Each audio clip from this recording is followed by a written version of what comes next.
আজি আমালৈ খবৰ আহিছিলে ৰাজৈ বাগানৰ পৰা আমাৰ যোৰহাট আঞ্চলিক বন বিভাগলৈ খবৰ দিছিলে আৰু আমি বন বিভাগৰ সহযোগত গৈ পেলাই আমি ৰাজৈ কৈবত গাঁৱৰ নামঘৰৰ পৰা আমি অজগৰডাল উদ্ধাৰ কৰোঁ। অজগৰডাল প্ৰায় 32 কিলোতকৈ বেছিয়ে হ'ব। আমি জুখিছিলোঁ তাত 32 কিলোলৈকে জুখিব পাৰিলোঁ, কিন্তু যিহেতু মানুহৰ সমাগমটো বেছি আছিলে ভালদৰে জুখিব নাপালোঁ, কিন্তু 32লৈকে ওলাইছে আৰু প্ৰায় 12 ফুট দীঘল।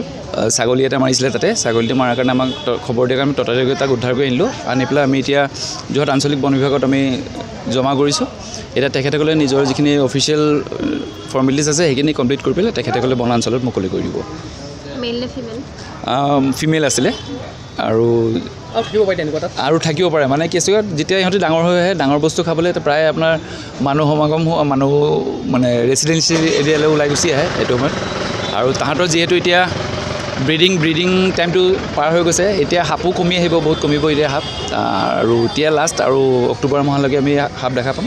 নৱেম্বৰৰ পৰা প্ৰায় আপোনাৰ ফেব্ৰুৱাৰী মাৰ্চ মানলৈকে সাপ আকৌ তাহাঁতি শীতনিতাত গুচি যায়গৈ, তেতিয়া খোৱা বোৱাও নকৰে। এতিয়া এইকেইদিন সেইকাৰণে যথেষ্টখিনি সাপ ওলাইছে আৰু বিভিন্ন জেগাত গৈ পেলাই সাপখিনি উদ্ধাৰ কৰিবলগীয়া হৈছে। আজিও এতিয়া চাংচুৱাৰ পৰা খবৰ এটা আহিছে চকৰি ফেটি এডাল নামঘৰত সোমাইছে বুলি। আমাক পিছৰ ফোনটো আহিলে আমি আকৌ চাংচুৱাৰ পৰা গৈ পেলাই চকৰি ফেটি এডাল উদ্ধাৰ কৰিম। কণীটো আমি যিমান পাওঁ লগতে কণীখিনি লৈ আহোঁ, কাৰণ আমি সদায় ৰেস্কিউ আজি কণীটো নাই ওলোৱা, আজি নাই, অলৰেডি পোৱালি জগাই আজৰি হৈছে কাৰণে সি খাবলৈ ওলাই আহিছে। পোৱালি ছোৱালী ওলোৱাৰ পিছতে তাহাঁতি প্ৰায় অজগৰে খায়, কাৰণ তাহাঁতি 2 মাহ দিন তাহাঁতি উমনিত বহে, ইমান দিন তাহাঁতি খোৱা বোৱা নকৰে। আৰু যেতিয়া পোৱালিখিনি তাহাঁতৰ লগ এৰি দিয়ে তাৰপিছতে তাহাঁতি খাবলৈ ওলাই আহে। যেতিয়া ছাগলীটো খাইছে আমি অনুভৱ এইটোৱে কৰিছোঁ যে সি অলৰেডি পোৱালি ছোৱালী আজৰি হৈ পেলাই ছাগলীটো ভক্ষণ কৰিছে বুলি। তেনেকুৱা ওলাব পাৰে।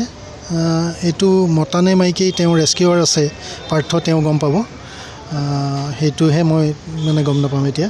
চ' তেওঁ গম পাব, তেওঁক সুধিলে আপুনি গম পাই যাব। আছে পাৰ্থ আছে। আমি আচলতে মানে সাপটো আজিকালি চবতে ওলায়ে থাকে আৰু প্ৰত্যেক এৰিয়াতে আমাৰ মানে মানুহ যায়, য'তেই খবৰ নিদিয়ক মানুহে খালি অপকাৰ কৰিব নালাগে, সাপটো তেনেকৈ আমি ৰেস্কিউ কৰি লৈ আনো আৰু ঠিক তেনেকৈ আমি কৰিয়ে আছোঁ। Thank U.